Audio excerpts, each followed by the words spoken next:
Well, here we are, ladies and gentlemen, and it's always exciting to have some of the people who are making this all happen in studio here.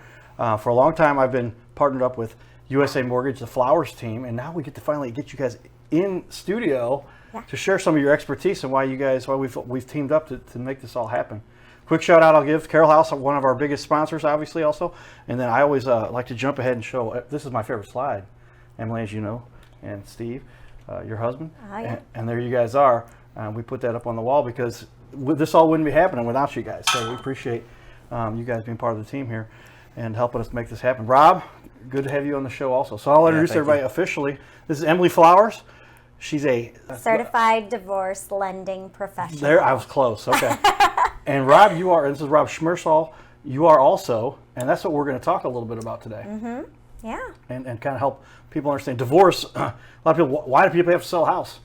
Somebody passes away, promotion, and a lot of times divorce is a big part of that. It is. And so now they've got designated professional organizations for that, and you guys are members and have done all the exams and passed the certifications and stuff, so that's pretty neat. So who wants to start off with this? Tell me a little bit about why this is so important.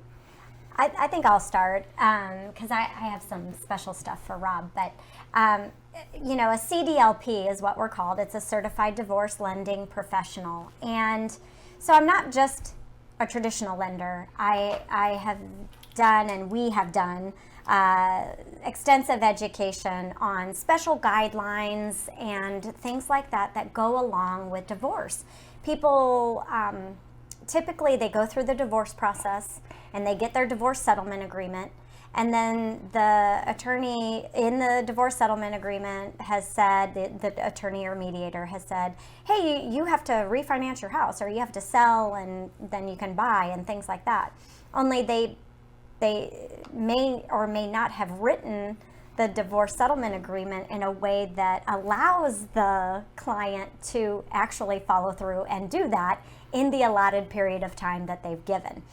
And it's just really important that attorneys and judges and mediators and financial planners and CPAs and all the people that are involved in divorce know that there is a such thing as a certified divorce lender. And not only that, but we're a great resource. Bring us in at the very beginning at discovery so that we can help give those specific verbiage that they're going to need for those divorce settlement agreements, and work with those special guidelines, and so we can structure income and your debt load and all of those things. So that's why we're important, and we're really important at the beginning, not just, hey, go get this done after you're done. Right. So and Rob is he's our icing on the cake, because he is our operations manager, and he's kind of our guideline guru. And so having him certified divorce, it just catapults our team into the experts that we really needed them to be, because he knows all the ins and outs. Well, Rob, tell us a little bit, what are some of the guidelines? I mean, this is obviously a complicated scenario. You got two professionals usually that have careers separate from each other, and then income and different related factors. How does this all play out? Yeah, Emily makes a great point, is getting in at the beginning stages and trying at discovery, trying to figure out what happens in a lot of cases, especially you have a married couple. When they originally bought their house, they probably bought the house using both their incomes, both their assets combined. Well, now we have a separation, we have a dissolution of marriage, and now one person now has to qualify or obtain a mortgage loan based off of one income, one set of assets. And that can be a lot more difficult. And in a lot of times, before CDLP or certified divorce lending professionals get involved, in a lot of cases you might have one spouse, husband or wife, say they want to keep the marital property, but that just because they want to keep the marital property doesn't mean that they have the capability of being able to qualify the loan in order to keep that marital property. Because again, when they obtained it the first time, they obtained it with dual income, and now they might be trying to do it with one income. Another example is, what if separate maintenance or alimony or child support is a new source of income for, we'll just use husband and wife for the wife. Well, in a lot of cases, most attorneys or most wouldn't understand that, like, for example, most of your conventional lending requires the spouse to have to have 6 months of receipt of alimony or 6 months of receipt of child support in order for that to be a qualifying income. On top of it, whenever you used a fixed income like that, child support or alimony, you have to also have it for the next 36 months. So if the attorneys at the time of writing up the decree are not prepared for one of the borrowers to receive this for longer than 36 months, or probably longer than that, because by the time they receive it for 6 months, and then we're able to do the loan for them, and then continuation of 36 months, that's 42, and then throw 45 days for the mortgage process to kick in. Now you're at 43, 44, 45, months. If that's not presented in the divorce decree the right way, then you have a person that at the end of the day doesn't qualify for the loan, and cannot obtain or refinance that property, that marital property, into their own, and consequently is going against the decree. In contempt of court. Yeah. They were required. Yeah. The decision was made for them to refinance the property, and they can't, because the divorce decree wasn't written accordingly to allow one of the spouses to qualify for the loan. So this becomes a complicated process, and there's assets that are, houses at stake here that could potentially, what happens if something doesn't work out? Does it go to a foreclosure situation, or how do we end up dealing with this, and what are you trying to help them circumvent? Or sale. Well, yeah. What ultimately I think what you run into as a problem is if somebody is in contempt, then you end up going back to court, and then there has to then be a decision of, if I don't have the qualification to refinance this property, out of both of our names and just into one, then they might be required to sell the property when that was not the intention, at the beginning. So our goal, as Emily made the point early, is that you want to bring in our expertise at the beginning to help determine, what is the best route. And it may not be the best route for one person to refinance the property. It might be the best route to sell the property, and they make the decision of splitting proceeds, and one spouse gets X amount, the other spouse gets X amount based off of what they agree upon. Once they do, but then most people want to at that point purchase again. But at the same time, if they just think, we sell, I'll just purchase again, the same criteria still comes into play. Yeah.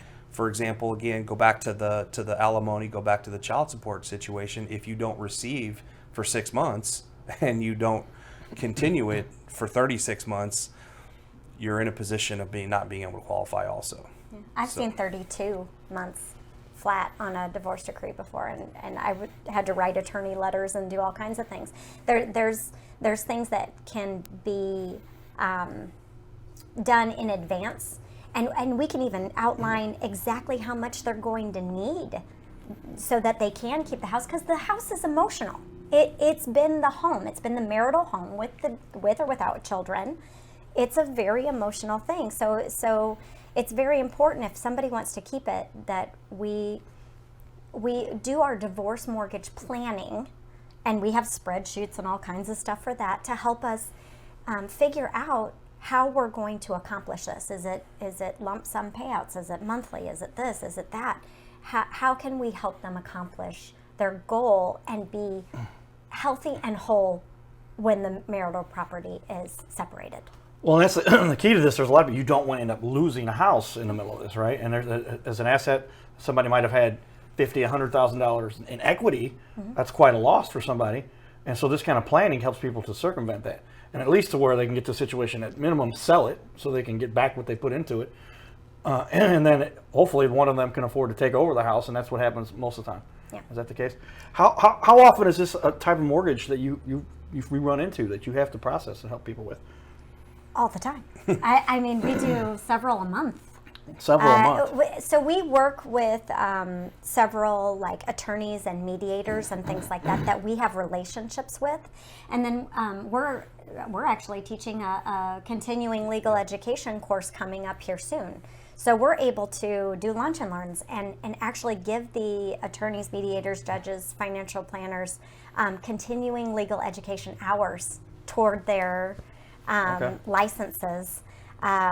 We provide that value through the Divorce Lending Association, approved by the state that they're in, to help educate them on how to use us and how to help us be a resource to them so that they know that this is an issue. It's not write the divorce decree, go refinance, and the bank goes, oh, well, let's do a cash out refinance. And you're like, no, don't do that. That's not what's required here. Okay. Yeah. So as a matter of when such a large asset becomes a potential liability in this case, where they're going, okay, we have a lot to lose here. Mm-hmm. I guess, given that the divorce rate is so high, there's a large percentage of times when. And how often is a house purchased by a husband and wife? I mean, that's what 90% of house purchases, I guess, these days, or somewhere in that ballpark. And then you're talking about half of those have something that has to be separated because of a divorce. Because is our divorce rate 50, almost 60%, some people say? And up to 80 for combat veterans. 80% for combat veterans. Mm-hmm. Okay. Well, Rob, tell us a little bit about when somebody enters this particular situation, how do they start moving forward to make sure that they don't lose their assets? Yes, I think the key again, is getting Emily or myself involved in the beginning stage, because again, you have a couple choices. You're either going to do assuming they have marital property, you're going to do an equity buyout. One of the great things about an equity buyout is that if all you're truly doing is paying, whatever the determination of equity requirement is, and in a lot of cases it's 50%. That doesn't necessarily mean that's what it is, but because that part could be negotiated between the attorneys or the mediators. But whatever that amount happens to be, we can treat these refinances and equity buyouts, and they're not necessarily considered cash out refinances because you are being court ordered to pay off your spouse. So that's back to Emily's point, is that if the decree is written and then they just go to a regular mortgage lender that may not be familiar with what divorce lending laws may happen to be, or mortgage laws or mortgage guidelines that involve divorce situations, they may just go in there and say, we're going to do a cash out refinance. Well, the problem there is, pricing for a cash out refinance is a little bit higher. The requirements are a little bit greater, and in a lot of cases you might be limited on your loan to value in those type of situations, because most cash out refinance limit you at like 80% loan to value. Well, that may not be the case. If you're doing an equity buyout paying off a spouse, you can go as high as 95%. And so that makes a big difference, because that's what both parties want. They want fair and equitable distribution of that asset, which we're referring to as the equity. The asset is the equity in that standpoint. So, but if you're not determining that at the beginning stages and you're waiting till the decree is already written, you might be putting the borrower or the spouse, the husband and wife, when they go to do the equity refinance, you might be putting them at a disadvantage because it's not spelled out accordingly on the divorce decree.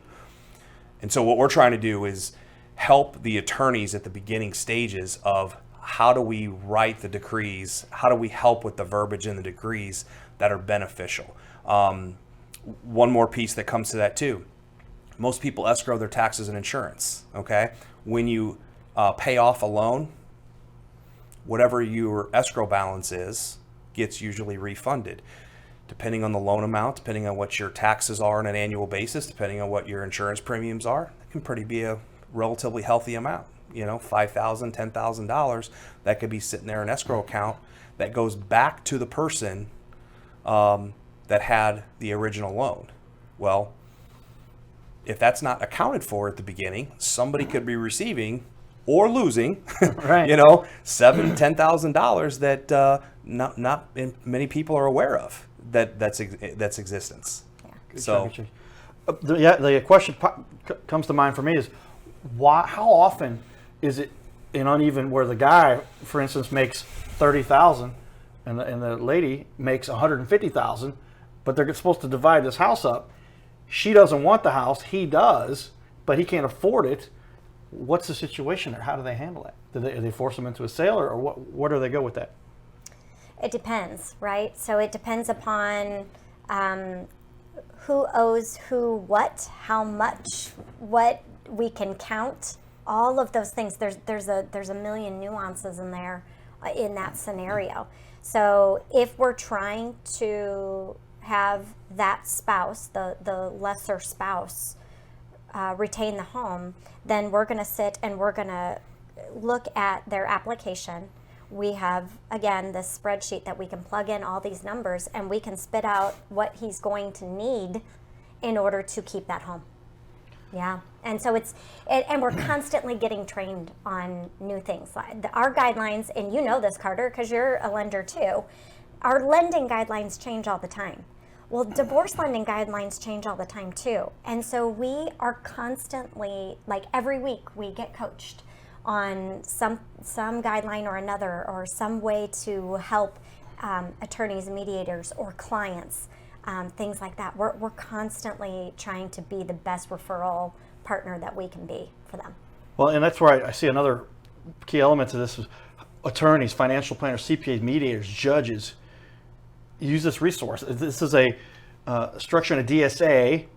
Income debt load is so important. How does that all tie together? I mean, you've got a lot of high-powered, highly qualified professionals involved here, and that's what has to be used to make sure that this thing gets done right. Is that how this works out? So you're a team, right? So and that's where we're trying to come from is, you know, every couple who's getting a divorce needs a team of people around them to help all the parts and pieces come together. And we want to be part of that team. We're able to help structure and help get these pieces put into place and work together. There might be high-powered people involved, but there's a huge outcome here that we really need to be better at. Okay. So as a matter of the team, Rob, tell me a little bit about when you're putting this together. Somebody comes to you, they go, Rob, you know, me and Tina, we're getting divorced. What's the first thing you're going to ask them to help for this team effort? I put the hat on to represent. All right, now we're talking team. We're talking Cardinal, Cowboy. Yep. That's where We're on the team is coming together for this. Walk me through the early steps of where first they're devastated. You end up becoming a counselor for this too, often as well. Yeah. Take me through the early steps of this and what somebody's going to have to go through. So in the most beginning stages of it, what we're going to see a lot of times is, you know, Emily will probably be the one that does the majority of this as far as the initial conversation regarding. We're going to ask them for introduction to their attorneys. That's probably the first thing. If a person would come to us as a consumer, you know, like you said, you know, Bill comes to us and says, "Hey, I'm going through the divorce," and our first reaction is, "Can you introduce us to your attorney? Can we have a conversation with them?" Because ultimately, what we need to then determine is, between husband and wife, what are their goals? What are they trying to accomplish with the real estate? And then we're going to ask other questions in regards to, you know, other financial aspects. They're starting the process. You know, they probably have a relatively good understanding of, you know, who wants to keep the house. Have they discussed it? What other assets are in play? And then either in mediation, either they have their own attorneys. They're starting that process. What we want, again, go back, what we want to do with that initial conversation with the attorneys is, what are they trying to accomplish? What do they want to do with their assets, with their property? And then once we kind of get that gauge, then let's find out, can we qualify on an equity buyout? Is it more beneficial for them to, to sell the house? We're trying to do this. Again, I like to say we're professionals at this. We don't have a stake in this with the husband nor the wife. We're trying to find out and trying to help either or. What makes it a better? How do we help them with the real estate? How do we help with them with the current mortgage, or how do we help them with a subsequent mortgage if for some reason that doesn't work? So initial conversation is, please, let's talk to the attorneys and start from there. The other thought process to it would be is, if you have attorneys that we know that there's real estate involved and they're looking to figure out, okay, what's the best way to handle the real estate, that's when can you bring in a certified divorce lending professional like Emily or myself to answer their questions, to find out, does this work? Is this beneficial, or does this work? Can husband qualify to do an equity buyout? Can wife qualify to do an equity buyout? Maybe, maybe not. Another thing, Carter, that comes into play, what if they own multiple pieces of real estate? What if they have rental property? What if they have second homes? We're initiating this conversation here, assuming they own one piece of real estate. Yeah. You want to start getting a little more difficult? Let's start having conversations regarding rental property. Let's have conversations regarding second homes if they have them. Because in that instance, you still got to divide that up. But when you start moving into the to the investment properties more, now you have tax implications that you need to discuss. So what does that do? That's when you bring in your conversations of financial advisors. That's why you bring your tax accountants in, because we need to know what's happening with these properties. Is somebody going to retain? Is somebody going to go live in it? Well, if they go live in it and then they sell it in a year, now they have tax implications because it was an investment property at one point. So again, it goes back to the why you want a team of people in this process that can provide professional advice. I think that's a fair way to say it. Professional advice, but good professional advice and good information is really what you want to do. Wow, so it gets deep. Emily, tell me, what are some of the scenarios? And Robert alluded to some of those there. When you end up in this situation, there's the opportunity for one or the other to take over. And what if neither one of them wants the house? They're both looking for new residences to purchase. Mm-hmm. How complicated does this get, and where do you step in to advise and make things happen for them? Well, first is, what do they want? So we take that into account and we see if we can make that happen. And then the next part is, how do we qualify for all this? What are the numbers? And then there's so many moving parts with that, and how they're going to. My favorite scenario is, hey, so I'll just call title and we'll get a quit claim. And I'm like, nope, that won't work. You can't just get a quit claim because you're not removing them from the mortgage. And now if they choose not to pay the bill or do whatever, they're ruining your credit. They're tanking your credit. Wow. And so that's number one. Two, I've seen some pretty horrific divorce settlement and separation agreements where things weren't outlined with dates and the proper scenarios, where it's like, I saw one where 32 months of child support. That gets us zero, nowhere. So the woman she was in contempt and she had to go get a job because the divorce decree did not change. So, and they did not go back to court to get it to change. So there's so many scenarios that if you brought us in at the beginning, we could avoid all of these things and it could just play out very smoothly. Well, and that's what we're hoping most people realize.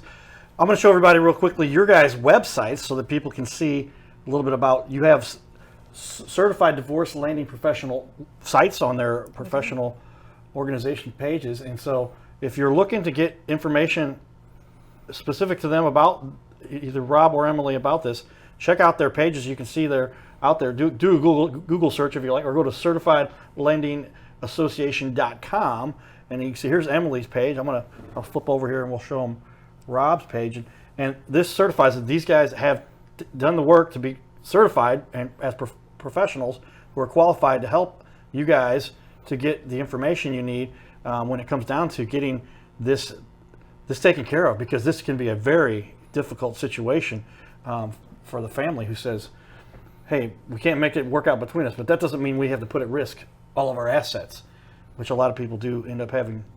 That's something they need to consider. It is, and I'd also like for everybody to know, if we can work with both clients, it's one set of paperwork.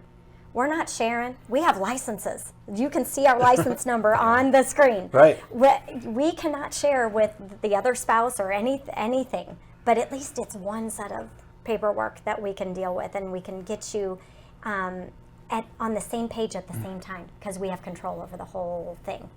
So it's a really great resource, again, to have somebody like us.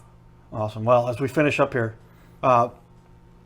get a hold of Emily. You can call Emily direct. She's at 314. I'm going to put Emily's title up there for everybody so they can see that. But I'm at 618. I'm sorry. There it is. Sorry, 618-530-2444. Okay. And Rob, same way, but he's got a different phone number. 314. He's the 314. 314-518-9542. That's right. And find any kind of other relative information. You guys have pages on USA Mortgage. Yep. And see all your professional information and relative things there too, because you guys have been doing this for a long time. That's why I was excited to be able to team up with you guys. Thank because you. I know you guys are great. I know Steve real well, and just an awesome team. You guys, the team's growing, and Yes. in a time when everybody's having a tough time figuring this industry out because it's changed so dramatically, we're growing because we've got so many important professionals that we're going to help make this happen with. Well, with that, I'm going to share with you guys. Everybody, take a look here. We do designate our guests that are worthy as community leaders. So you and Rob get to share the community leader. That's great. belt. There you go, guys. And so I welcome you guys to join our community of community leaders for the Cardinal Cowboy community leaders. And somebody, what you guys are doing, talk about impacting a community and having an impact on the lives of families and their kids and their grandkids and everything that goes into that. I'm so proud to have you guys on the show to be our world champion community leaders and help us do with that. We're so grateful. Any closing thoughts you guys have? What's if somebody said, I'm going through this, but I'm not sure where to go next. What's the first thing that should pop into mind? You just gave out 2 phone numbers, Yep. Emily's or mine. I would say give us a call. You can, again, you gave the website that's got all our contact information. Sometimes maybe people don't want to necessarily initiate a phone call. They like things by email just because they want to do a little, comfortable feel. I get that too. Feel free. Obviously, just like anything, confidential conversations and confidential things, and we can have those things. So, Stay tuned for more, everybody. Giddy up.